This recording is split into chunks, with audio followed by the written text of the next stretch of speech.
I'm Brandi Kruse. Coming up today on Undivided, the choice that we face ahead of Tuesday's primary election is actually very clear. We either choose to keep going down the path we're on, or we choose to turn toward sanity. Plus, gubernatorial candidate Dave Reichert calls on both Governor Jay Inslee and his opponent, Bob Ferguson, to take a harder line on homelessness. And a woke state lawmaker complains that she was fired for being too white presenting. We'll discuss that and more coming up today on Undivided. Remember, you can support our show for just $5 a month by signing up at undividedpod.com.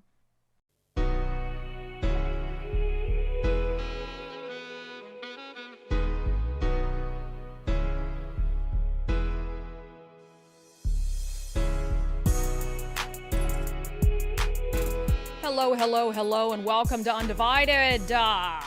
Thank you for being here. Thank you so much for your commitment to giving common sense a comeback. I'm Brandi Kruse, and we need that commitment right now more than ever. The Tuesday primary is upon us. You have over the weekend to turn your ballots in.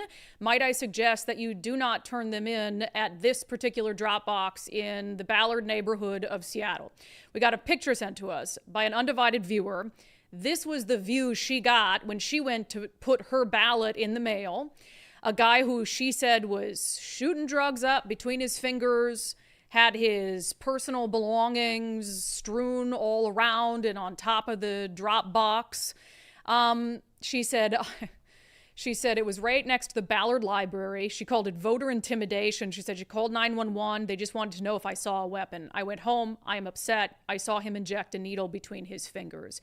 So I appreciate her snapping that picture to send to us. And I don't know if there's an image that more perfectly illustrates the need to vote for change this election cycle than that image. And it's really that simple. I mean, I think it's this simple for every election, right? You either vote to continue down the path that we're on, or you vote to go down a different path. That's kind of the choice we always face. Do we like how things are going? Or do we want to try something new? And I pray to God that voters in this state are well past wanting to try something new. And we have a tremendous opportunity this time around. We have an open seat in the highest elected office in our state. Thank God three-term Governor Jay Inslee didn't go for another one. So we have a decision to make. Do we want to elect someone who is another term of Jay Inslee, a fourth term of Jay Inslee in Bob Ferguson, someone who has been lockstep with nearly every policy that Jay Inslee has pushed over the last 12 years? Or do we want to take a little pivot and try something else? I mean, really anyone else. I've endorsed Dave Reichert, but hell, Mark Mullet's a fine option too. I know there are some Semi-Bird supporters out there. I don't think Semi-Bird can win in November, so I don't think that is the best course. But heck, if you're a Democrat, Mark Mullet's a great option. At least he understands that you can't have homeless encampments just strewn all about, and you can't allow the drug overdoses to continue at the pace that they're on right now, and that we have to support businesses so our state doesn't dive into financial ruin as our budget grows bigger and bigger and bigger by the day, and that you can't screw over the middle class when you're pushing climate policy, etc. I mean, it really is that simple, and I guess I struggle. You know, I put out that on social media this morning right before the show because I just could not wait to share that image of the drug user sitting on the floor by a drop box. And somebody said, Brandi, when are you just going to put the word MAGA in your bio? And I'm thinking, what a dumb thing to say. What a dumb response to a picture of human suffering playing out in front of a ballot drop box is, Brandi, why don't you just put the phrase MAGA in your bio? It's like, what does MAGA have to do with anything? And this is the line from Democrats. It's like fear-mongering over Donald Trump as a way to avoid taking responsibility or accountability for anything that you've done in this state. Substance abuse, homelessness, crime, lack of affordability. It's like, yeah, but MAGA, Trump bad. Please tell me, people, that we're not that easily duped. And it's like, okay, if it's MAGA, Nicole, can you bring that picture back up? If it is MAGA, to point out that is a picture of a sad state of affairs, then sign me the hell up for MAGA. If that makes me MAGA by pointing out that image is exactly the reason we need change in Washington, then call me MAGA. I really genuinely don't care. And if you are on the side of making excuses for human suffering, go look in a mirror today. The party that has allowed that to proliferate, the party that's apparently fine with a scene like that, is the party that wants you to believe that they have the market cornered on compassion. Well, I reject that with every fiber of my being, and I implore my fellow Washingtonians not to vote for more of that. If you have an ounce of care and compassion for the people living on our streets, for the people overdosing, for the man sitting in front of that ballot box, it is a very simple choice. We continue to be okay with that, or we send a message loud and clear to the party that's been in power for the last 40 years that we're not going to tolerate it any longer. So as we look at this issue, and as you decide, if you haven't cast your ballots already for the August primary, what you're going to do, I would note that even probably the most progressive state in the union is taking a more aggressive stance on issues like homelessness and crime than we are. And I'm talking about California. And I've said on the show, like Gavin Newsom, he is finding his election year courage, and so I'm not going to give him all the credit in the world. After all this time, he suddenly, in an important election year, wants to act like, oh, we're going to be tough on crime. He sent out a tweet the other day saying, we need to pursue criminals. We need to have more police pursuits. It's like, what? And then, of course, he made an executive order after the Supreme Court ruling that said it's not cruel and unusual punishment to clear homeless encampments. He made an executive order. I don't care about his motivations at this point. At least he did it, saying we're going to crack down on homeless encampments. And absolutely, they are cracking down on homeless encampments. Here is a video that was sent out by the San Francisco Standard.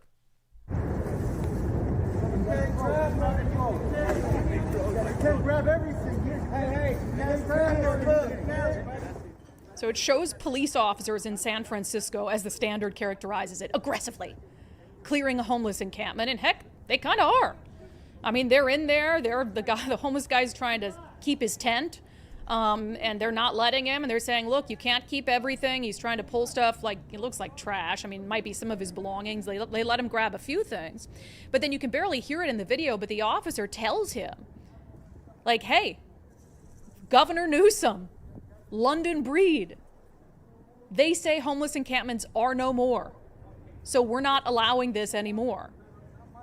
And I think that that's significant. Like, look, if it took an election year for you to change course in San Francisco, an area of the country that has struggled with homelessness and drugs more than any other, like, fine, I'm not going to pat you on the back. I'm not going to donate to your political campaigns, but I will give you credit for doing it even late, because that's more than I can say for what's happening in Washington State. Dave Reichert had a press conference down in South King County. Dave Reichert, a Republican candidate for governor. He had a press conference yesterday in South King County, and he called on Governor Jay Inslee to follow, I almost can't say the sentence, to follow Gavin Newsom's lead. Here it is.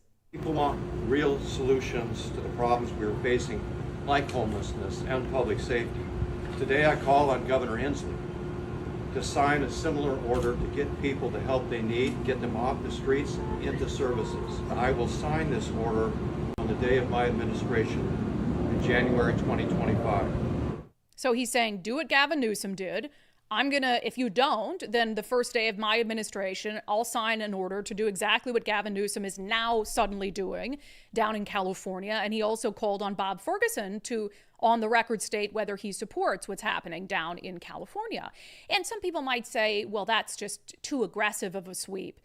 And you can't do that to the homeless people and rip their tents away. Those are the people who have let them for 10 years, have let people camp on the streets in filth and squalor where they die with needles in their arm.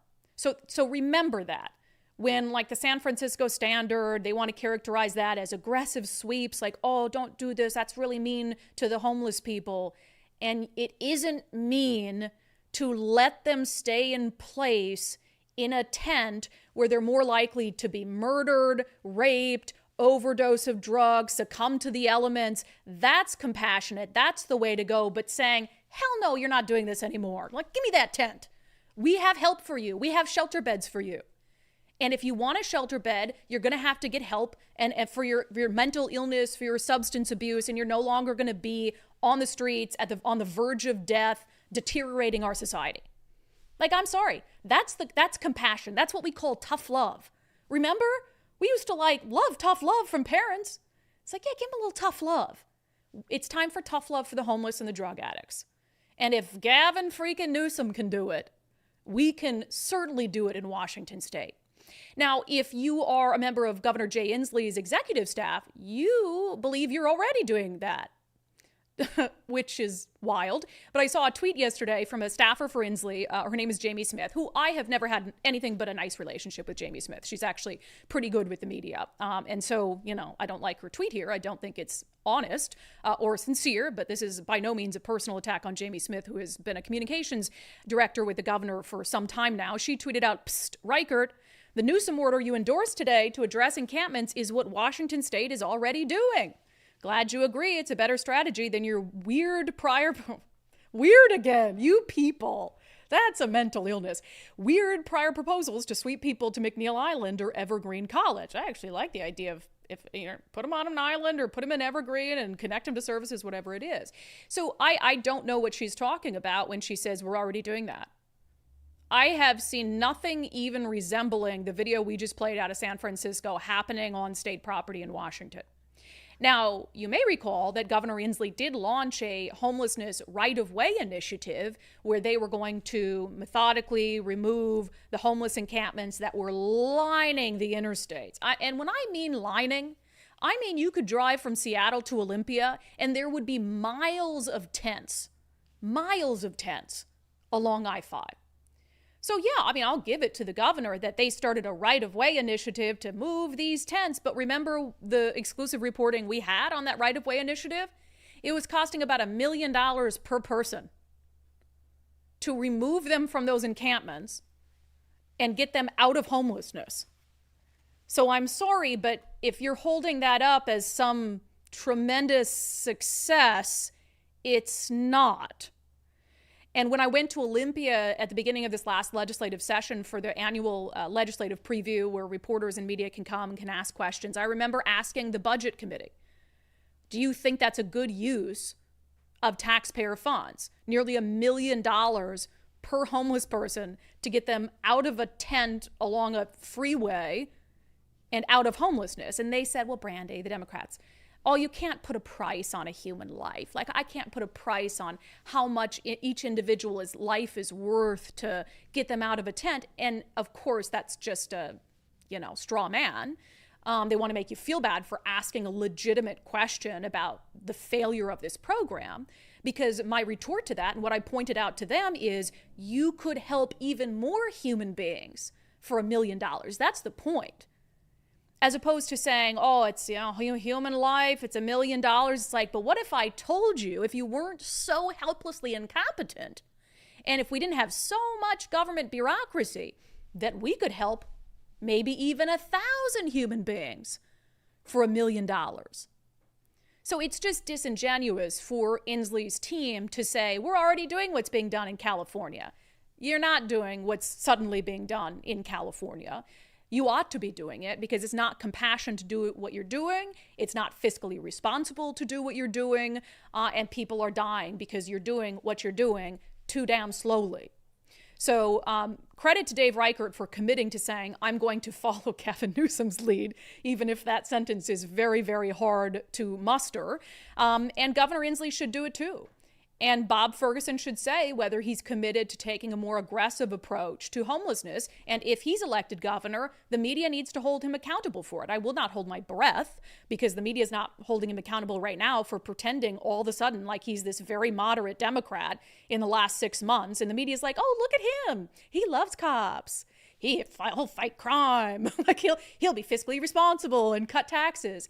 And it's like, you guys sound like propagandists. This is like some communist China stuff where you will not simply point out that Bob Ferguson is taking on he's like shed an exoskeleton. He's like pretending to be a completely different person, and the media is absolutely failing. It's really, really wild stuff. Speaking of, I could genuinely, I couldn't afford to, but in theory, I could hire a team of 10 fact checkers for the campaign, and they would have enough to do full time from now until November. Truly. because there are so many dishonest political ads coming out, from campaign ads to the ads against the initiatives that are on the ballot. There are so many of them coming out so rapidly. Nicole and I, we cannot keep up with the falsehoods. It would be a full-time freaking job to fact check them all. And unfortunately, it falls on us because my former colleagues in the media, either they don't have enough people, they don't care enough, or they believe that the ads are true, or they don't know enough about Washington politics and the history of it to tell you whether the ads are true or not. All of those things individually are concerning enough. So it falls on us here at unDivided and our two-person team of aggressive fact checkers. So I saw this ad yesterday. Nicole, let's play the ad first before we go into what the Seattle Times coverage of it looked like. So there's an initiative on the ballot in November that will make the state's long-term care program optional. They call it WACARES, and you already have it coming out of your paycheck, whether you wanted it or not, and you are going to pay into the WACARES program your entire working life to get a measly benefit out of it, maybe at some point if you need it when you retire. So this program was deeply unpopular and deeply flawed when it started. They've tried to make improvements to it so people don't repeal it, because home health care workers in their union are trying really hard to keep it because it's going to line their pockets for decades and decades to come. But the absolute dishonesty about what this initiative would do, and I'm just going to say it, the sob stories. Like when you want to spin a tale, right? When you want to deceive voters, the surest way to do that is to get at their heart, to make them feel bad, right? To have them prioritize emotion ahead of rational thought. And this ad does exactly that. Watch. I was 44 years old with a good job in the tech industry when my mom suffered a stroke at 62. And everything changed. I had to leave my job to care for her. After just a year and a half, we had gone through a lot of our savings, and pretty soon there was nothing left. So I took 5 part-time jobs. We had a lot of garage sales, and I even had to sell my own plasma. I'm voting no on Initiative 2124 because I don't want one more woman in Washington to go through what I've gone through. Washington created its long-term care insurance program to help provide care to nearly 4 million working Washingtonians, from teachers and nurses to firefighters, and everyone in between. I-2124 would gut that program, which is why we must vote no. Because my story, it may sound unthinkable, but it's not uncommon. More than 800,000 Washingtonians are currently working as unpaid family caregivers, and most of those are women, many of whom are forced to choose between a promising career and their promises to loved ones. Washington's long-term care insurance program can help, but only if we come together to protect it. Take it from me, we cannot afford I-2124, which would make an already costly, heartbreaking journey even harder for millions of Washingtonians. Holy smokes. I don't know how the people who came up with that even live with themselves by trotting that woman out, who I'm sure does it willingly, and making her a poster child based on lies. So her name's Christina. I feel very bad for her. I mean, a lot of Washingtonians do find themselves in a position where they have an elderly loved one who they have to take care of, and that's a very difficult thing. And so you can see how that really tugs at your heartstrings. But the whole premise of it is a lie, is a complete falsehood. And why is that? Well, the initiative doesn't repeal the long-term care program. The initiative makes the long-term care program optional. And that means that you have a choice about whether you pay into it and benefit from it down the road. And that's very fair. But of course, the concern is that so many Washingtons will not want it because the benefit that you get from it is negligible, that when they're not paying into the program, that it will not be financially solvent. And if you have a program that's not financially solvent, that means it's either not a necessary or it's not a good program. So someone like Christina, she has every right in the world, even if the initiative passes, to choose to pay into the long-term care program so that she will qualify, or her mother can pay into it so she will qualify for benefits later on. And of course, her situation wouldn't have been avoided because you have to pay into it for an extended period of time before you can even qualify for the benefits of it. And that's if there are some people who move out of state who won't be able to take their benefits with them. There's a ton of issues with the long-term care program, which is why it's unpopular. And not to mention, if you want long-term care insurance, you can always get it privately. I mean, you can't now because when Lawmaker started, you had a small window to opt out of it, and you had to prove you got private long-term care insurance. And now, if you're already locked in, you have to pay. It doesn't matter if you want private insurance. You can't opt out anymore. So you'd have to get private insurance that's actually worth something, but then you'd still be paying into every single paycheck the long-term program that you didn't even want and you're never going to use. And I'd also say something else. Again, they're using a woman with what I believe, I have no reason not to believe her story and having to care for her elderly loved one. But this program is not going to, in any meaningful way, help her financially do that for an extended period of time. It'll help her for a couple months. You will absolutely burn through. I think the total benefit you could get is just over $30,000. That's the total benefit after you've paid in for the necessary period of time. Well, for anyone who's had to care for an elderly loved one and pay for long-term care, $30,000 is nothing. It is not going to last you very long. And so it's just disingenuous to say that you won't still find yourself in a difficult situation because you get this measly payout after paying in for decades to the program.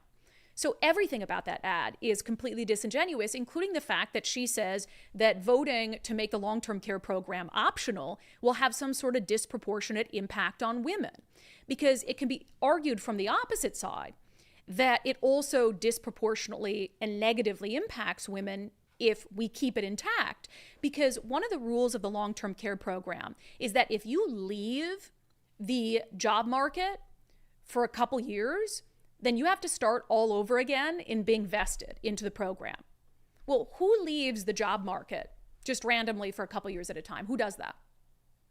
Women who have children are more likely to do that than men. So you're now saying, like, you could be a woman, work for years and years, you don't quite hit the vestment period, you have a kid, you decide to take a little break from the job market, and then you have to get back in and start being vested all over again. So that disproportionately impacts women as well, but they won't tell you that. So they spun this tale based on emotion, but your responsibility, I think, as a voter is to vote not based on emotion, but based on facts and based on reason. And making the long-term care program optional, now this isn't going to be on your ballot Tuesday, it's going to be on the November ballot, but making it optional should be non-controversial, right? If it's such a good program, Washingtonians will opt into it. They'll decide to pay into it so that they can benefit from it later on. Unless all of this is a total scam to help the home health care worker union, one of the most powerful unions in the state, ensure that their members are able to get their pockets lined for the next 10 generations. I think that last one sounds like the most likely. Meanwhile, the Seattle Times is trying to help the no on the initiative side of things. This is an actual headline in the Seattle Times. I can't with these people. Are you struggling with the cost of long-term care? Share your stories.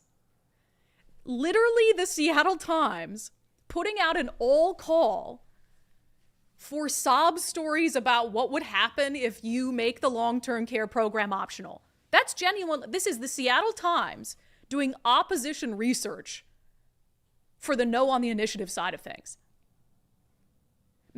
Unless I see a headline from the Times saying, are you struggling to get by financially because of the money because of all the taxes that you're paying, like the long-term care tax? Share your stories with us. Then that'd be a little different, right? They want to tell both sides of it. The Seattle Times literally doing an all call to do opposition research. That's shameful stuff. So anyway, yeah, team of fact checkers, we could hire 10 of them around the clock. And they'd have endless work to do between now and November because the rest of the media is absolutely failing at very obvious falsehoods in ads and not only refuses to call them out, is helping prop up those falsehoods like the Seattle Times by trying to give them, do all the research, find them stories sad sob stories about long-term care that you don't think they're going to go feed to the no on initiative side of things? Or that the no on initiative side isn't going to say, oh, the Seattle Times just had this woman and she gave this sob story about long-term care. Let's find her and put her in a political ad. Good for you, Seattle Times. Just crazy stuff. All right, coming up next, did you know Washington State, you probably did because you guys are well clued in, Washington State has the last remaining bellwether county in the entire nation. This county has voted for the eventual winner of the presidential election every single cycle since 1980. And it's the only one left. Back in 2020, the rest of them got knocked out because they thought Donald Trump would win. He didn't. Biden won. So Clallam County, Washington, is the last remaining bellwether county in the entire nation. Will they maintain that distinction this year? We'll talk about what's on the mind of voters with a candidate who's running for state legislature in that district coming up next. But first, I have encouraged you guys to see if you can save a little bit of money on your insurance by doing the First Mark Challenge. FirstMarkInsurance.com, FirstMarkInsurance.com. The First Mark Challenge is really easy. What it entails is you schedule some time with First Mark. You can do it over the phone. You talk to them about your current insurance, go over your insurance needs. They go out as a broker. They shop the carriers that they have at their disposal. They come back to you and say, hey, either we can save you money, get you better insurance, or they might even come back to you and say, actually, the insurance that you have is pretty good.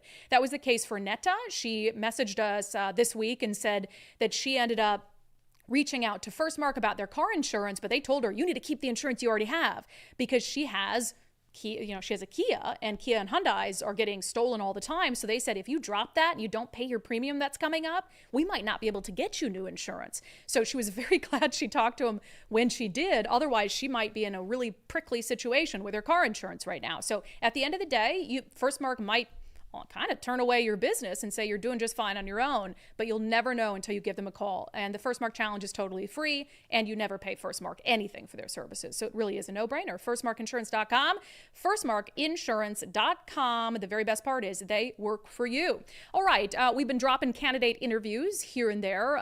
You can find them over on our subscription platforms, Patreon and Locals, where we do in-depth interviews with candidates in some of the races that tickle our fancy, that we have a particular interest in.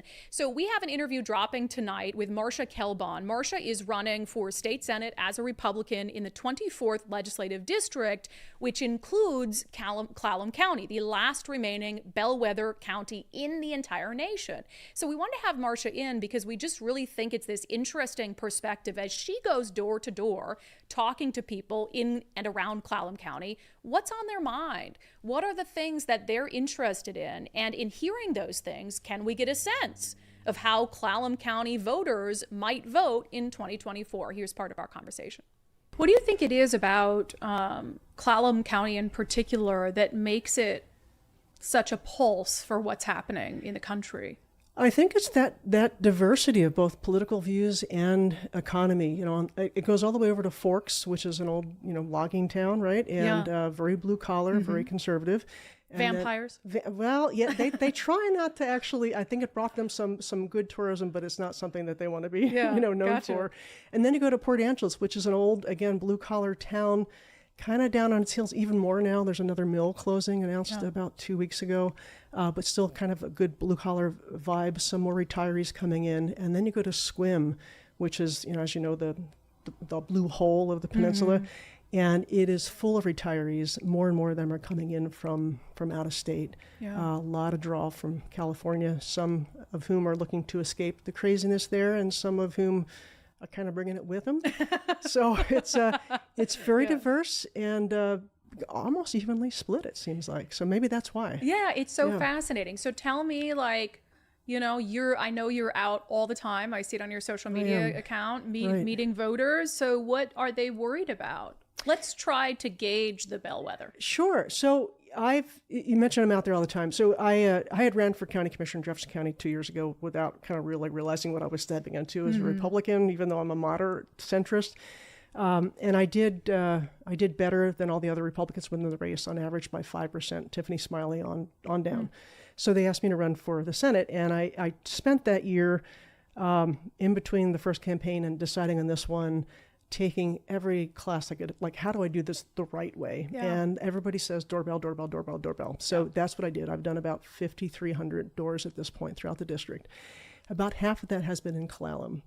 And the number one thing I hear, roughly 32, 33% was cost of living. Wow. And everything associated with that. But the big one is the de facto gas tax that leads to the grocery price spike. A lot of retirees not able to make it month to month on Social Security. Awful lot of people in their mid-30s that ought to by rights be out building a life, raising a family if they so desire, building equity, and they're stuck at home with their parents. And that's not a bad thing to be with your parents, but if you want to be doing those other things, it kind of limits it because they don't have a chance of getting into a home of their own. So that cost of living, both the taxes and the bills they're paying, and then, the housing cost. And for that area, rural area, lack of a vigorous economic base. We had a really strong mill and timber economy that's been decimated. Yeah. And we haven't been able to backfill that for a variety of reasons, some of them legislative and others, just practical. So that's kind of like the future economic opportunity seems a little It bleak. is. And, it ties to the national trends because that is, it goes back to what was James Carville in the Clinton v. Bush race where, he said, is the economy stupid? And we're back there. Yeah. That is the number one thing I hear. That's the biggest. The other thing I hear below that on roughly about half that level, things all tied to crime and homelessness. And it's interesting that same issue comes up differently depending on who you're talking to. Yeah. And for some people who may ascribe to be more conservative, it's, I'm tired of the property crime. I'm tired that my kids can't go play in our parks. And I'm tired of, the trash. And then other people who might ascribe to more liberal, like, we've got to help these people who are out here on the street. But it's all tied to the same thing. It's the same thing. Yeah. So I hear you that. help them? Yep. And then you get rid of all those other issues. That's right. Yeah, they go hand in hand. That's Marcia Kelbon, a candidate for state senate in the 24th legislative district. And we're going to have dropped that whole interview with her coming up tonight on our platforms, Patreon and Local. So it was an interesting conversation. We, of course, talked about her experience and her background specifically in the race and her opponents. But I just think looking at it's very smart, right? If I was a political candidate, even if I'm not running in that district, I kind of would want to know, hey, what are they thinking out? And especially if I was a national political candidate or statewide office, to look at, they're very good at sort of being the predictor of how things are going to go nationally. So maybe I should be out there. Maybe we should be surveying them and polling them and talking to them about the issues that matter to them. So that will be up undividedpod.com, undividedpod.com if you want to find one of our subscription platforms. Coming up next in our segment, Unbelievable, I hate to say it, but a progressive lawmaker gets a taste of her own woke medicine. First, if you're in the market to sell your home, our friend Wes Jones with sellwithwes.com says that this is actually a really good time to do it despite, sort of the fluctuations in the market. There isn't a lot of supply out there. So if you know you need to sell your home soon anyway, before that supply starts to grow, now is a good time to do it. King County, median $1 million. Homes are still selling very, very quickly. If you want to do something this year, give me a call. I'd love to start the process now.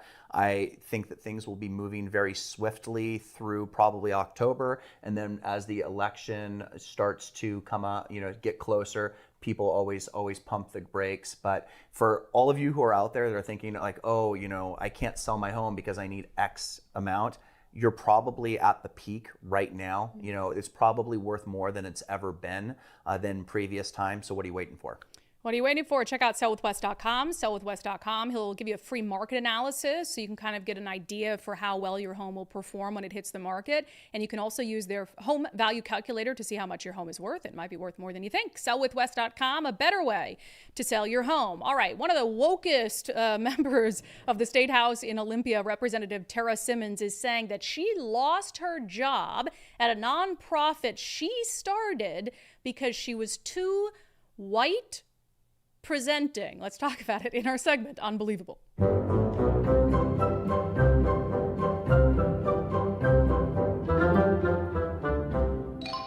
Boop. all right, first of all, I don't want anybody to lose their job, obviously, because lawmakers are a part-time job. So most lawmakers, unless they're independently wealthy, they've got other jobs going on as well. So a little background on Tara Simmons. We've been a little harsh on her on the show. She has taken that personally at times. I get it. You know, politics is a tough game.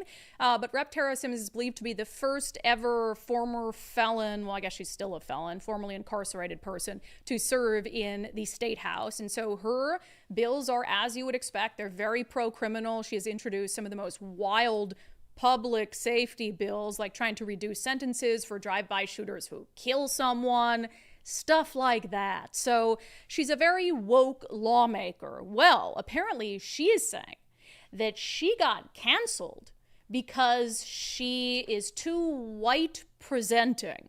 So some background here from KUOW. It says, Rep. Simmons, a Democrat from Bremerton who is seeking a third term in the state house, started Civil Survival in 2015 to provide legal services and advocacy to address barriers for people coming out of prison. She was serving as the founding director of the organization at the time she was fired. An attorney for Simmons confirmed to KUOW that Civil Survival terminated her employment on July 15th. She said, quote, "They've canceled me from my own organization that I birthed and grew." She said, "I do think at the root of it is people who are wanting more power and all the money I've raised." KOW also talked to a former employee, Castile Hightower. Both Hightower and Simmons spoke to KOW about an employee retreat last August that included a racially charged discussion. Simmons, who is Latina and white, that's news to me, I just thought she was white, but she says she's Latina as well, said she was criticized as being too white presenting to lead the organization. Hightower said Simmons made disparaging comments about a lack of support from black-led organizations. Simmons disputes that. First of all, yeah, I mean, too white presenting. It's just weird, but I guess she's Latina, but okay. So, look, I feel like this is the environment that people like her have fostered, right? Where it's like, and also, how do you get fired from an organization you created? Like, could you fire me from my podcast? How does that? Couldn't you just I'm not be sure like, how that works? I mean, I guess if you hand it over to a board or something and you give the board voting authority and they can vote to fire you, why would you ever take something you created and hand the decision over whether you could get fired to someone else? I would simply not allow that. Maybe there are rules around this that I'm not familiar with, but that's just crazy. Anyway, it goes on to say, somebody will tell me in the comments, like, Brandi, this is how it works. Whatever. Simmons said she filed a claim of racial discrimination. Wow, white woman filing a claim of racial discrimination. That sounds like a very conservative thing to do, does it not? So this KOW story continues. Simmons said she filed a claim of racial discrimination over this incident. Also in August, Simmons' co-directors notified staff that the board had placed Simmons on voluntary administrative leave. The co-directors also advised staff not to contact Simmons while an independent investigator assessed the matter. In November, multiple staff members drafted an email to that investigator asking for, quote, assurance that our jobs are safe, noting feelings of hopelessness and fear among employees. The organization declined KOW's request for comment. Simmons told KOW that in December, she received a legal settlement from Civil Survival based on her claim of racial discrimination for being accused of being too white presenting. She said, quote, this is the doozy, "I actually experienced more racial discrimination than anybody." Wow. So Tara Simmons, uber progressive woke lawmaker who talks a lot about white racism against people, is now saying that she, as a white presenting woman, experienced more racial discrimination than anybody. And you know what? I don't doubt that. I don't doubt that for a second. I just find it very interesting because if someone like me were to say that, Tara Simmons would be the first in line to say that I was racist. But if someone like her says it, all of a sudden we should feel bad for her? I gotta say, I'm not feeling so undivided today because I sure don't. All right, let's get to some national news. So we've got to talk about Trump's National Association of Black Journalists interview. So we gave a little bit of context for this on the show yesterday, I believe, because some black journalists were saying they didn't want Trump to attend. In fact, the co-chair of the convention said she wasn't going to be the co-chair anymore because they were going to interview a former president of the United States. And it's not like they just invited Trump. They invited Kamala Harris as well. And I don't think Kamala Harris could make it or couldn't make it in person. And they do this at their annual convention every time there's a major election. So this has been a matter of course. But just because journalists don't like Trump and still think they're journalists. They're like, we can't have him. He said bad things about lawmakers of color and made disparaging comments about immigrant communities. And I made the point yesterday, like, then you're not journalists.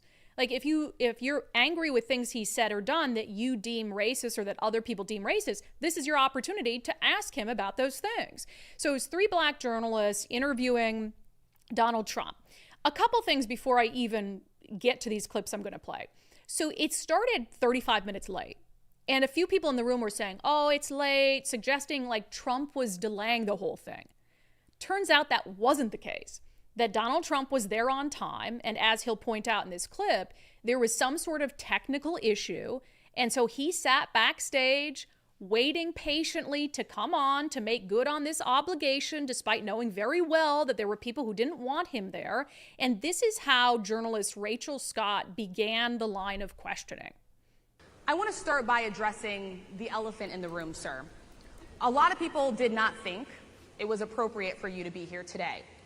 You have pushed false claims about some of your rivals, from Nikki Haley to former President Barack Obama, saying that they were not born in the United States, which is not true.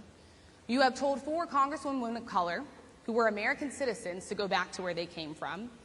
You have used words like animal and rabid to describe black district attorneys. You've attacked black journalists, calling them a loser, saying the questions that they ask are, quote, stupid and racist. You've had dinner with a white supremacist at your Mar-a-Lago resort. So my question, sir, now that you are asking black supporters to vote for you, why should black voters trust you after you have used language like that?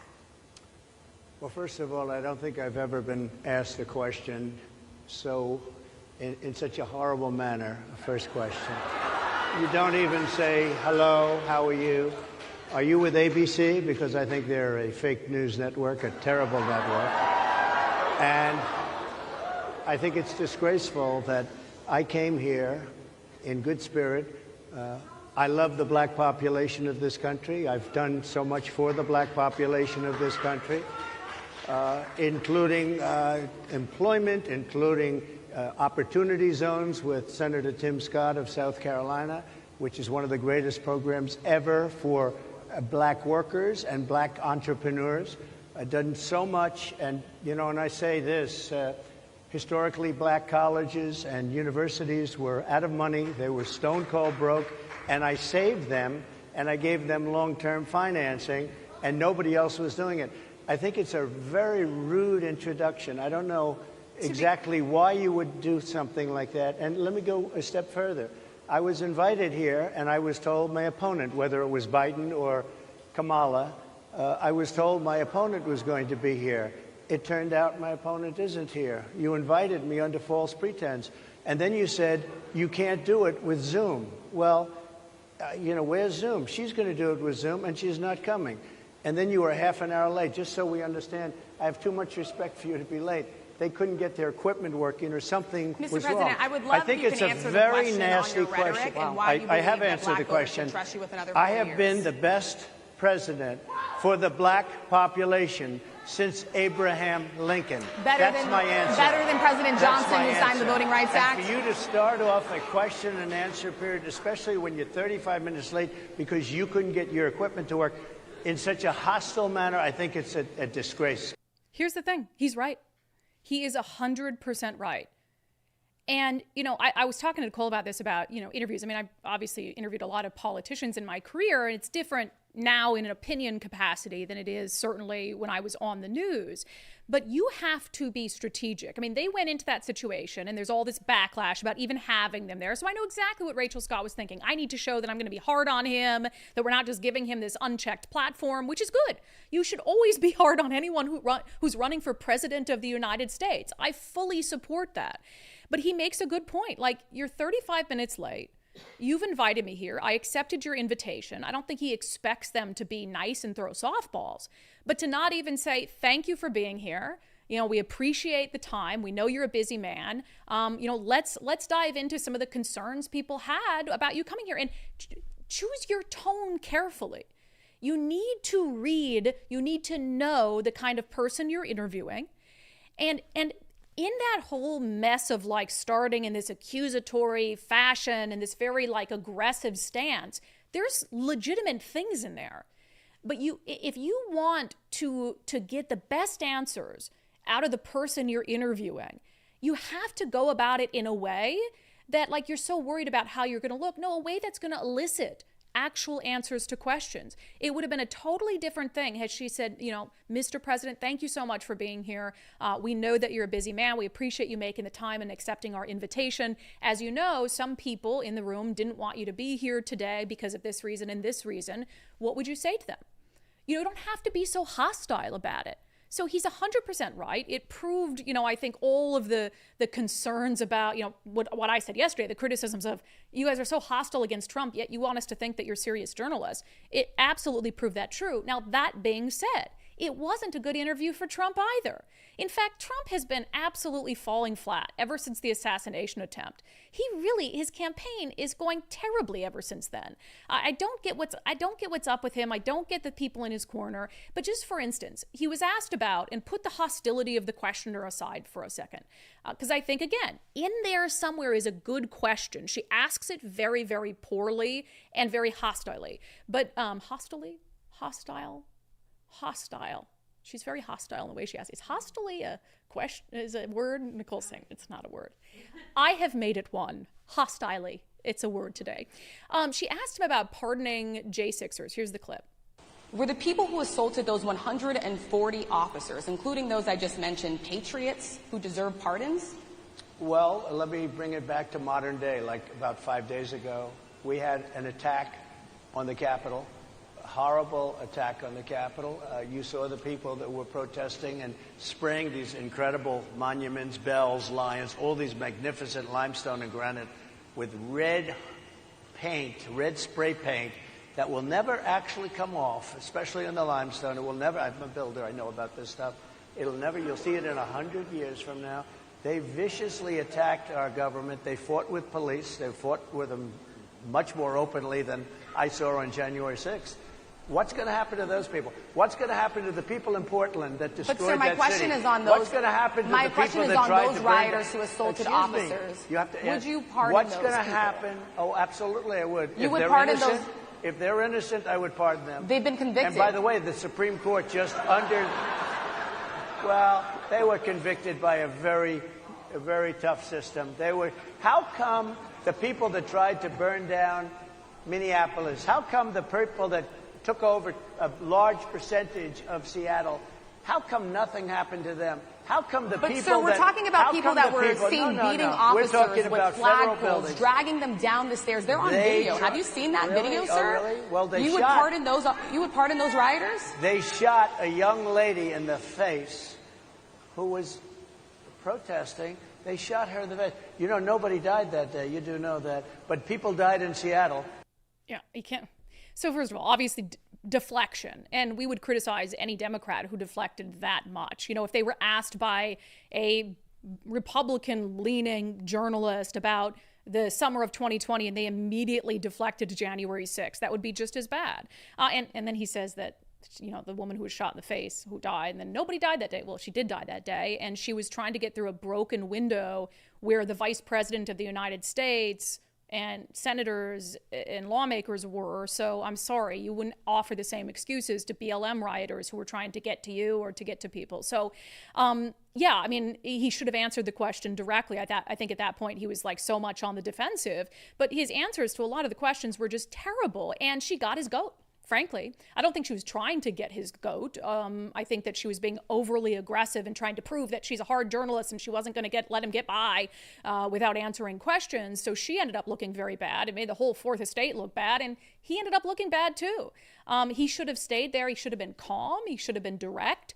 He shouldn't have matched her energy. And what he did is he matched her energy. And Trump has just been fumbling. So it's just so disappointing. I mean, remember how riled up I was? I was like, I'm going to vote for Trump. I'll walk over broken glass to vote for him. It was a week ago. And now I'm like, can I vote for someone else? And it's funny because I don't even want to vote for him anymore. I think that I'm so I spastic. know what he wants to say. Yeah. And if he coherently said it, then I think we would be like, okay, we get it.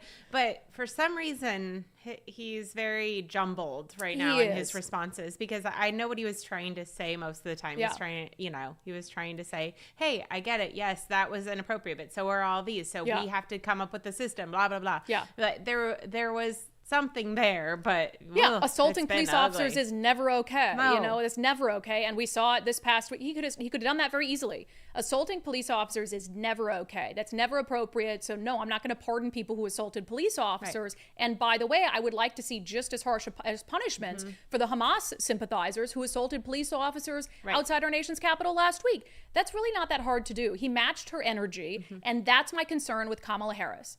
I feel like she's going to get his goat, and he's going to try to match her energy, which is going to make him look bad, because there are also these optics of a man debating a woman versus a man debating a man. As much as you want to say there aren't optics, there are optics. And so he has to have a very calm, cool demeanor when it comes to Kamala Harris, and let her melt apart and show the world that she has no idea what she's talking about on any of these critical issues. But for instance, I don't think we have this cut, but one of the questions was about something about Kamala Harris's race. And he's like, well, all of a sudden she's black. She only embraced her Indian heritage, and now she's just saying she's black.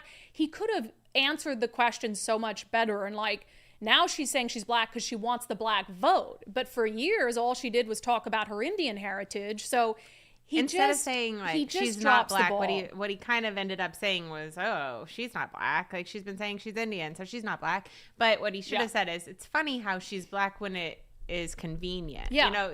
You could say it any other way, and it made sense, and what he wants to say, but it's not coming out right. She got her go. And you could have also said, well, I don't know, isn't Joe Biden the authority on who's black? Because remember, Joe Biden said, if you don't vote for me, you're not black. So he could have used that against him. Well, Joe Biden said, if you're not a Democrat, you're not black. So you should ask Joe Biden if he thinks Kamala Harris is black.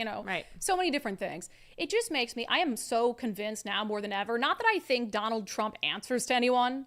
He is one of the only people who actually tweets his own tweets. And I don't know if anyone could convince him to calm down a little bit, to be a little more stoic or anything like that. But for most other politicians, oh my gosh, campaign consultants. Campaign consultants, I see it so often, is like they want to try to control you so much that you're not even yourself. So I'd rather have someone freewheeling like Trump, who it's like, well, I know what I'm getting. I might not like it, but every day I know I'm going to get Trump, as opposed to whatever version they've shaped of a candidate that day, like Kamala Harris. Then she's in front of a crowd in Atlanta that the media says was this big crowd when they really came to see a free Megan Thee Stallion concert. And she's turning on her black voice, all of a sudden she never speaks like that. And now she's 2024. And I'm like, who are you? Like Hillary Clinton. Hillary Clinton, did somebody tell you to do that? Man, I'm telling you, we will get rich by being campaign consultants when we decide to stop trying to struggle through podcasting. No, we're doing fine. But you know what I mean? That'll be easy money. This is hard money. I don't get it. That'll be easy money. I don't get it. Yeah, because you just have to be semi-competent. It's wild. Anyway. But I guess you are working with to be in this, you're typically a fairly narcissistic to be a politician. To be a politician. Yeah. And so you're working with a bunch of narcissists. So I also give them that it's a tough crowd to work for. However, they're not taking any advice, it appears. Yeah, you need it. And even the conservative commentators who are always on X, they're saying that Trump is just absolutely dropping the ball. And you have to, I'll say it 1,000,000 times for whoever cares to listen to it. There are so many legitimate flaws with Kamala Harris as a candidate. All you have to bring up is she supported defunding the police. She supported defunding ICE. She has no interest in energy independence. She doesn't have the experience, the tone, the strength to stop or prevent future conflicts around the world. You name any of those things, and it gives Trump the advantage. And not to mention the economy, and she's not going to do anything different than Joe Biden did on the economy, and that's the number one issue for Americans. Yet what do they continue to focus on? Oh, well, she said she's black now, but not Indian then. She cackles like a witch. And it's like, that is so dumb if you think that you're going to win anyone over. Remember, we're past pandering to your base. Your base is secure. Your base is fine. You have to win people over. And you really think that that's how you're going to do it. And you're paying millions of dollars to campaign consultants to just let you do that and let you lose.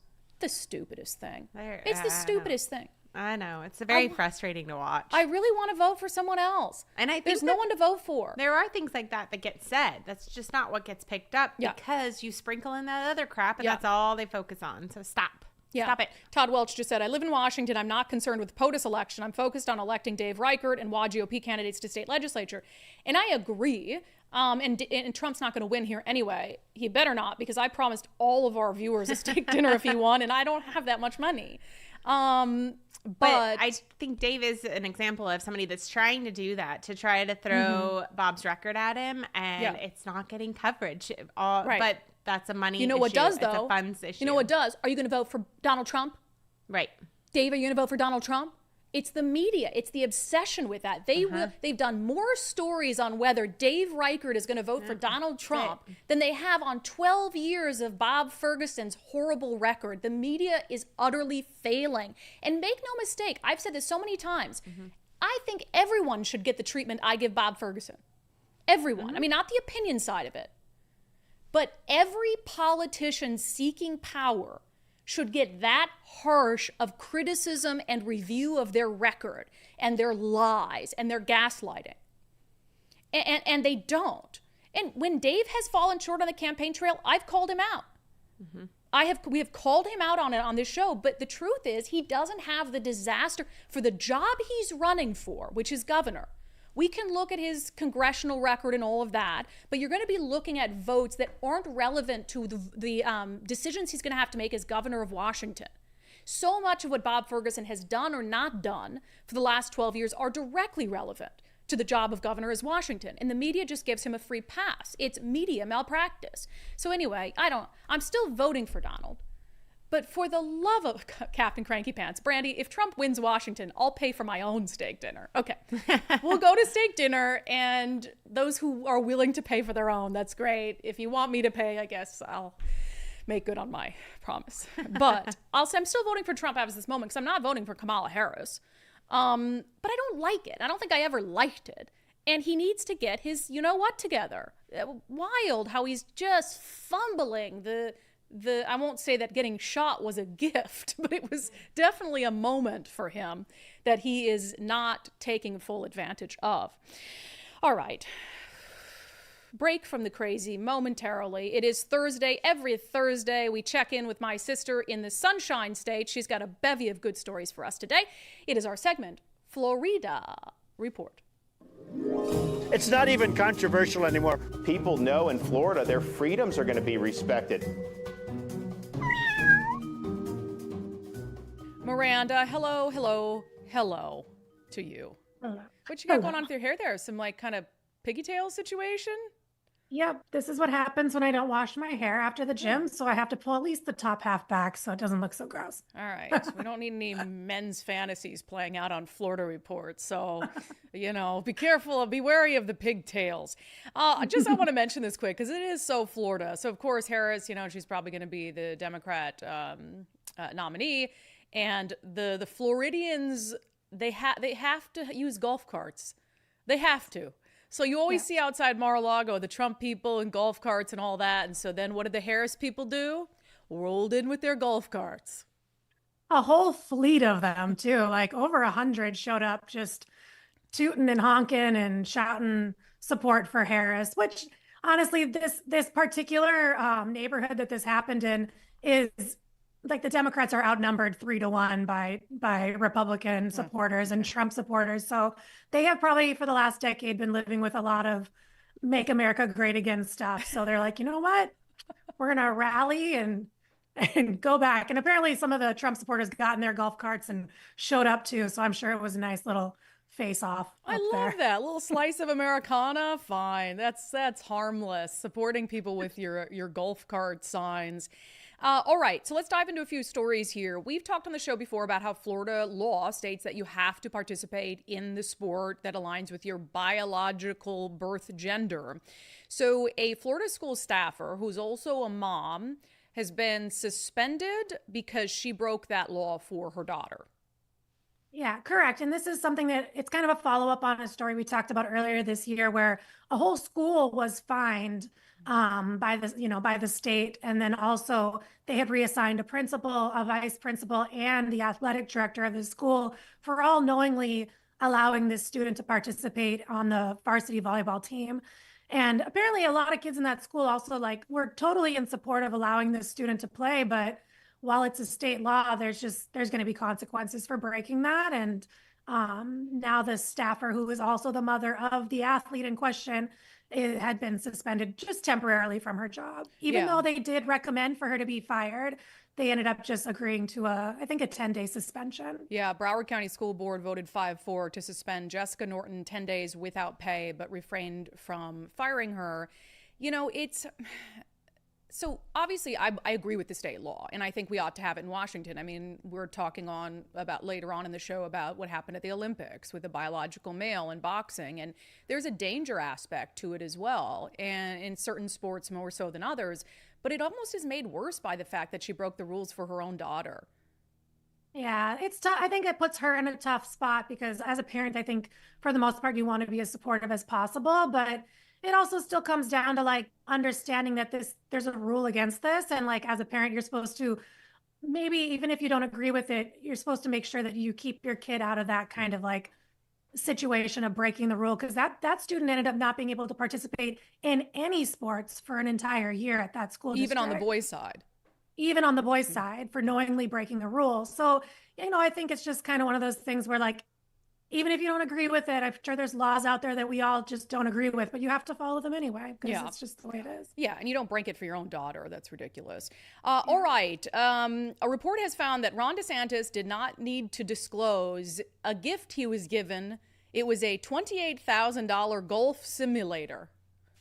Yeah, exactly. It was a longtime donor that had given this gift to DeSantis, but he had, in an interview with the Ethics Commission, had said that he intended for the gift to also be able to be used by staff and security detail. The reason this particular gift was in question was because it was located in a part of the governor's mansion that's technically private area, which is the Cabana Gym. But they ended up arguing that it wouldn't be safe or practical for the governor to be exercising in public areas of the mansion, so that this golf simulator ended up getting put in the private area of the mansion. But because it's now part of the mansion, like the gym equipment, it's technically not a personal gift to DeSantis. Gotcha. So it's like a gift for, and theoretically the golf simulator would stay there when DeSantis leaves and somebody else is in office. Exactly. Interesting stuff. Can someone gift me a $28,000? Really anything, actually. I welcome the bribe. That would be great. Yeah. All right, a couple fun stories because these headlines are so Florida. Florida man calling out to coyotes survives attack by armadillos. Explain. Yes, we have lots of animal things here. So he was just hanging out in his garage after midnight and heard some coyotes howling, and as one normally does when they hear coyotes howling, you go outside and howl back. Howl back. I don't know. It's normal. But while he's out there trying to communicate with the coyotes, he got attacked by 2 armadillos. They went right at his ankles.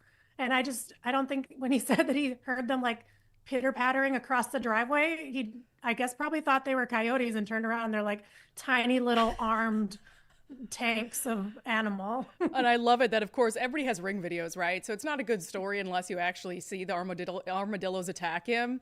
It's just, when I read the headline, I assumed, so this is what I thought when I just read the headline, that he was getting attacked by armadillos and he called out to coyotes and the coyotes came to the rescue. This is why this is an important lesson for everybody to read the whole story and not just the headlines, because they can be misleading. Read past the headline. All right, here is one that I think we're going to disagree on. Yes. Listen, I have a phobia of spiders. That's a real thing. I don't like them, and Nicole knows this. So I empathize with this criminal. Florida woman arrested in death of spider. So you read that and you're like, well, that's weird. It's a little more sinister than that, I'll acknowledge. So why don't you explain? It is. And it's funny because I scrolled past this headline a couple times because I'm like, that can't mean a spider. That has to mean something else, like a side-by-side or something that's called a spider. But no, this woman a 43-year-old woman drowned her roommate's pet jumping spider in ginger ale.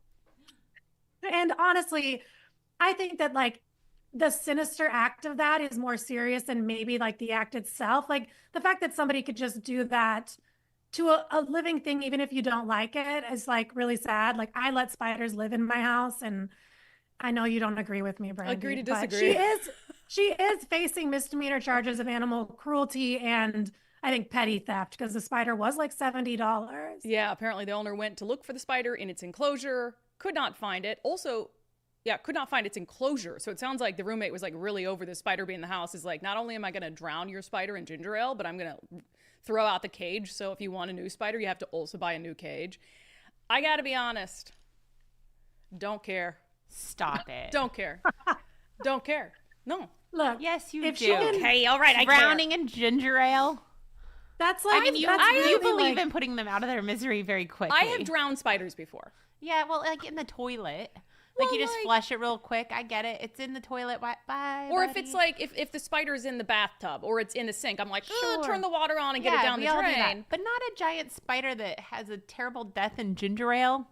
Ginger ale is delicious. And honestly, out of all spiders, jumping spiders are so cute. No, Miranda, and there's stop like that. No, they Stop really are. And I'm going to send you a bunch of pictures of them now. Don't send me a single picture. Nicole, do not put up on the screen any pictures of spiders. We don't need to put people a jumping through that. spider. All right, like maybe a different method next time. Maybe you hit it with a book or something. But you know, or maybe you find a roommate who doesn't want a spider as a pet. That is an absolute deal breaker. All right, Miranda, fun stuff today. Thank you. Always. You're welcome. It's not even controversial anymore. People know in Florida their freedoms are going to be respected. I love how I tell Nicole, don't put a picture of a spider on the screen, and she immediately puts a picture of the spider on the screen, which the spider's, okay, it's cute for a spider. It's cute for a spider. Can you imagine that spider encountering that spider in the wild? You were telling me you wouldn't lose your mind? Well, I would think it was poisonous, but if I knew it wasn't poisonous, then I think I'd be okay with it. You absolutely would not. No, there was a spider in our studio yesterday. It was a dandy long leg, and you were like, I mean, who took care of it? You took care of it because I have a disease, but you were still scared of it. Right. So I'm sorry. You saw that big furry thing with all the. I wasn't scared of it. It was just really gross. It was gross. It had like prey in its mouth. Yeah, it did. This guy, come on. It looks like Sully from Monsters Inc. Does it have eyelashes? I mean, it looks like eyebrows. Okay, no. If I saw that in person, I would be mortified. Miranda says they dance with people. Like they'll kind of dance for you. You know what that spider looks like? Something I would drown in ginger ale. Oh, good times. At least give him some Jack, too. So there was a Bitcoin conference that Donald Trump spoke at, and I think even Donald Trump was surprised by the level of applause he got for this line. I gotta get back to it. Oh, God. Here's Nicole again today. I will fire Gary Gensler and appoint a new SEC chairman. Well, I didn't know he was that unpopular. Let me say it again. On day one, I will fire Gary Gensler. Whoa.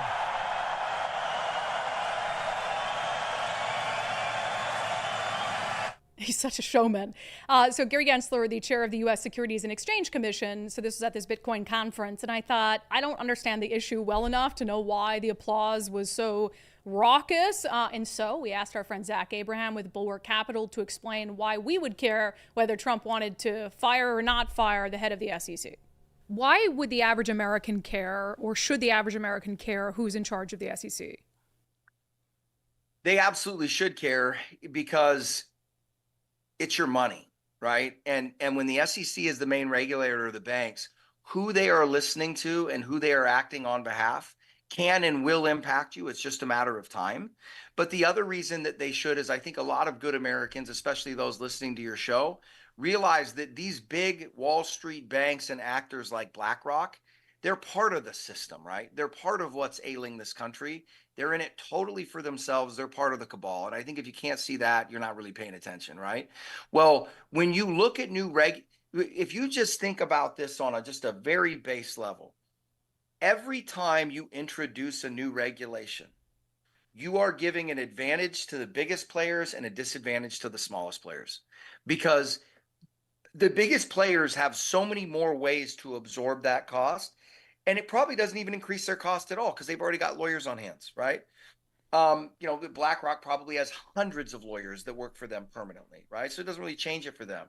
It does for us, though. It changes the way that we may have to hire a new employee to deal with that regulation. And so what it's doing is it is further just concentrating the money under management into the hands of the big banks. And I'm going to say this, and it sounds a bit self-serving, and I'll fully admit that it is, but it's nonetheless true. If you're one of those people out there that's disgusted with the way the system's currently set up writ large, if your money is managed by one of these big firms, the first thing you should do is move that, okay? Take money away from these guys, because these guys are influencing unbelievable amounts of policy. And by having you don't have to move it to us, but having your money managed by one of those big firms, you are literally loading the gun that they are leveling at you, right? So it's, and again, I don't want to get myself in trouble. I'm not alleging the SEC did anything wrong to me. But Gary Gensler doesn't have a lot of fans except those that the big firms. And I think that also tells you need to, right? If you talk to a small practitioner like me, nobody likes him. Yeah. Talk to the bigs like Larry Fink at BlackRock, they'll tell you what a good job he's doing. So, well, I appreciate the context of that clip because I thought it was interesting. And even Donald seemed surprised that he got such a reaction from the crowd. So then he stopped. He's like, let me say it again, because he likes the applause. He's definitely a showman. He can read the crowd, right? He is, yeah. So Zach Abraham, we appreciate the insight as always. No problem. Thanks for having me. And for more insight like that from Zach on economic news, you can check out his radio show at knowyourriskradio.com, knowyourriskradio.com. While you're there, you can also learn about Zach Abraham and Bulwark Capital's investment strategies. They specialize in managing risk. Managing the risk for your retirement portfolio is critical. You only get one retirement, so you don't want to put it in needless risk. Knowyourriskradio.com, knowyourriskradio.com. Investment advisory services offered through Trek Financial, LLC, an SEC-registered investment advisor. Investments involve risk and are not guaranteed. Past performance doesn't guarantee future results. Trek 24244. All right, questions, comments. Our daily subscriber show poll on Patreon, Locals, and X was very simple. Have you or will you vote in Tuesday's primary election? I was like, y'all better be 100% with this thing. Let's see here. Some people are saying they haven't, but one of the only excuses I got was I don't live in Washington State. So are you voting in your own primary election would be my question. I love this one from Mike Little. I voted for the first time in this election. I just received my naturalized citizenship this month. The voter's guide was not really helpful for some of the local races and all, but congratulations on voting legally as a lawful citizen of the United States. Let me see. Christine Dana says, I always wait until election day to drop my ballot off at the box next to our fire station down here in Lacey. That's fine, but don't do that. Just vote early. I know a lot of conservatives say that they like to wait till the last minute, but just get it in. You don't want to. You never know what's going to happen. Maybe somebody's going to do something crazy. Maybe a homeless man will be right outside the ballot drop box shooting up drugs and the people won't go get it, and then you're just screwed. Let me see. Captain Craigie Pants. I see my voting as an act of defiance and will absolutely turn my ballot in on time, even though I believe it won't make any difference. Stop that, Captain Cranky Pants. I see why your name is Captain Cranky Pants. That makes a lot of sense. Let's see. DeJota on X just got my voters pamphlet today. I guess they were delayed in Pierce County. Was it also in Thurston? Oh, yeah. A couple places? No, I think it was Pierce County. There was a big delay. Reagan said, got ours in despite not getting a voter's guide. Thankfully, I didn't need it. Apparently in Thurston County, they want a bunch of uninformed voting. Not that the guide is overly helpful, but still I find it very frustrating. It still hasn't arrived. So a couple issues there. Some people do really use those. I would say older voters in particular, some other voter, you can Google it and get all that stuff. But the voter guides also aren't fact checked, and, sometimes it's problematic. And you can find those I think the descriptions and the whatever online. So yeah. you can always go online, and you probably can find more information online. Yeah, so and they have video voter guides online. You can hear Manka Dhingra call herself a senior deputy prosecuting attorney. Can Deegan said, I'm overseas, but I'm making plans to vote absentee in the general election. Got it. Yes. Everybody, please get those ballots in. Please, please, please. It's so critical. All right. Let's see here. To questions and comments. Casey L. with $10 super chat. Thank you.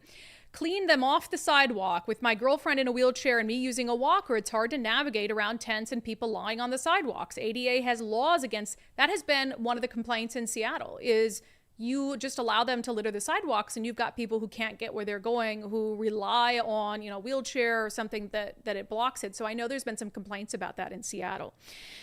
Bill Biz with the $20 super chat. Brandi and Nicole, did you see the comical fake Kamala Harris campaign ad shared by Elon Musk? Priceless. Yes, I did see that one. Did you see that one, Nicole? I'm not sure if I've seen that one yet. It's pretty amazing. I think it's AI voice, which is still really scary. Like the AI voice thing is still crazy to me. It really and is. There has to be some regulation of some kind, like the deep fakes. And I don't want people making deep fake videos of me. That kind of stuff terrifies me.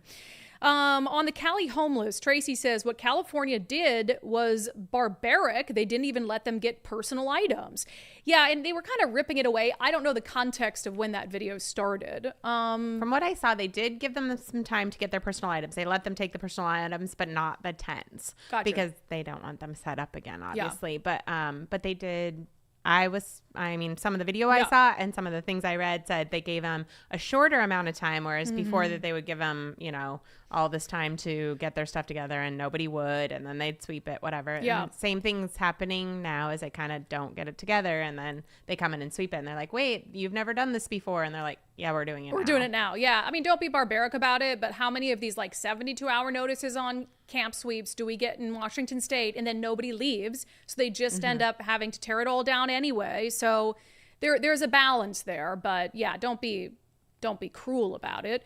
On long-term care, Diana Manning, notice they are targeting women. I hate that they think we're all suckers. Also, one thing on long-term care, I did a live Q&A with subscribers last night, and I was asked about long-term care. They said they saw an ad where the benefit is now, claiming the benefit is now portable. So that was one of the chief complaints with WA Cares early on, is like, okay, I pay into this thing for 20 years, and then I decide to retire out of state or leave the state, and I can't take it with me. That's ridiculous. So I got a message after the live Q&A I did, and then I got a link to it today. So remember, they've been trying to fix this thing so that it doesn't suck so bad, so people won't vote to make it optional. So on the WA Cares website, it says that a new law on the benefit passed this year makes it portable starting July 2026.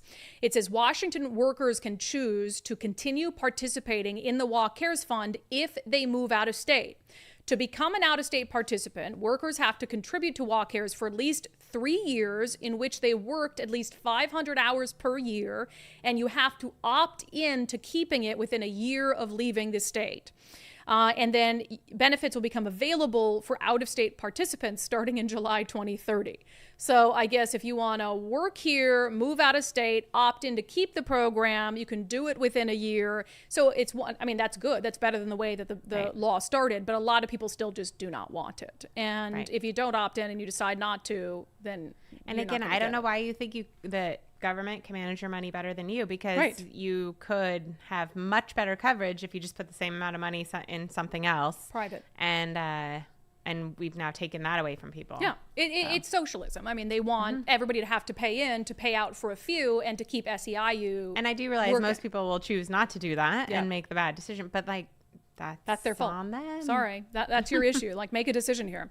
Let's see. So I just wanted to clarify that. Marsha Kelbon interview. Josie Manor says, I live in Clallam County, and it's turned into a liberal woke BS county because of the people moving in and the locals moving out. It breaks my heart daily. Well, we'll see then. Will they vote for Kamala and Kamala wins and they're still a bellwether or not? Marsha kind of said that. And to some extent, I mean, it might be totally true and it might be all blue now, but I also think that it comes back to this, they're the loudest and in your face about it, and it's just been escalating. Even so, I thought it had escalated going into 2020, but now, I mean, it's still just on this rampant creeping up where they're just in your face, and everybody on the red side is just like, we're just gonna sit back and vote the way we want to vote, right? But true. But I think that's really an in your face type of thing, so hopefully it's not 100% true. I agree. All right, so I was mentioning earlier on the how did Tara Simmons get fired from the nonprofit she created? Apparently this happens a lot. Weiss Castle says Steve Jobs was basically fired from Apple. Matt Gilbert said Azelle got ousted from Azelle's Fried Chicken. Madam, I would take my name with me. Like, well, you can't. You better call I'm it sure they else. tried. Madam, Papa John's dude got fired by the board. Yeah. So I guess, when you have a board and they get hiring and firing ability, like that means you too. Krista M., it was a classless way, so talking about the National Association of Black Journalists interview that Trump did, it was a classless way to begin the interview, and she got the exact answer and response she deserved for behaving how she did. Yeah, I think in that response, Trump was right to call her out. He could have been the classier of the two and maybe said, well, that's quite a way to start the interview, but here's my answer. B. Larson, granted the questions and interviewer was terrible, but how was Trump not better prepared for this? This clip isn't bad. Others make him sound Biden-esque. Yeah, he should have been more prepared. He hasn't been done great. Somebody else said, when you're under attack, you don't always react the way you would want to, but yeah. I don't know. That's not he's always under attack. He should be used to being under attack by now. Joe Jobber said, this is on Twitter, by the way. Joe Jobber. The hostility of the question reflects how some reporters try to engage. It's not Twitter, it's X. Sorry. Apologize to Elon Musk right now. Oh, for the love. Say I'm sorry, Elon. He's got to, you know what? You know why you do that is because we still don't have another word for tweet. Everybody still says tweet. That's true. So you're still T's in my head. Yeah. No, it's hard. I have not been able to transition over to X. Sorry, not sorry, Elon. Jojo Barr says the hostility of the question reflects how some reporters try to engage in a debate instead of conducting an interview. Exactly. That was a debate. I mean, she was really trying to debate him, and that's not what her job is. Nope. That would be my job. Like, I debate people, but I am an opinion journalist. I use that phrase lightly. I'm not really a journalist. I'm a commentator. But it was just bad all around. Okay. Gosh. Our sanity check, usually I like to have a good laugh at our sanity check. Today's sanity check just makes me terribly, terribly sad. Let's get to it.